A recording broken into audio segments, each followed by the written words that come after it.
মধ্যে দিয়েছি এই যে পেঁয়াজ, রসুন, টমেটো, আর দেব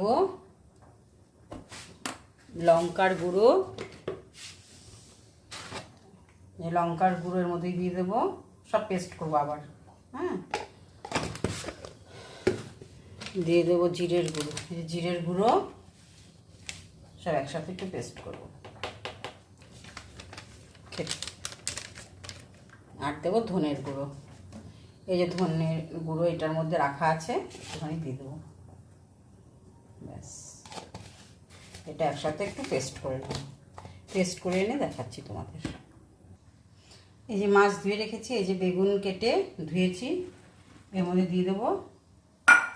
আর এই যে মশলাটা করলাম, যে পেস্ট করলাম, এটাও দিয়ে দেবো।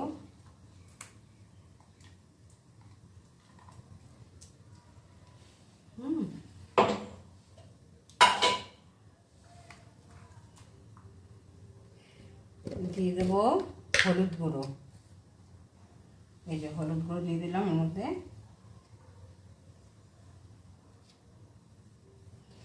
আর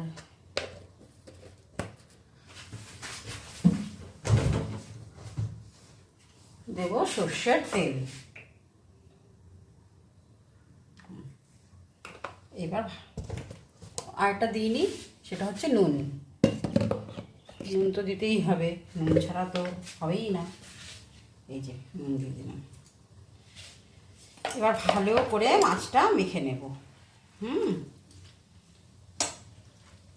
ভালো করে মাছটা মাখবো, বেগুন সমেত। আমি আলাদা করে আর বেগুন ভেজে ভেজে দিচ্ছি না, একবারে বেগুন দিয়ে মেখে ভাপে বসিয়ে দেবো কড়াইতে।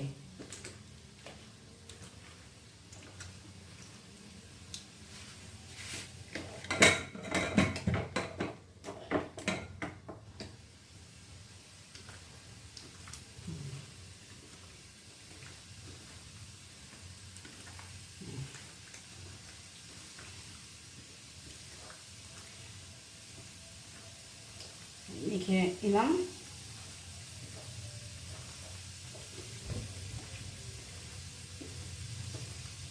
ভালো করে মেখে নিলাম। কড়াই গরম হয়ে গেছে, এবার দিয়ে দেবো অল্প একটু সর্ষের তেল। যেহেতু মাখাতে সর্ষের তেল দিয়েছি, আর এখানে দেবো না বেশি একটা সর্ষের তেল।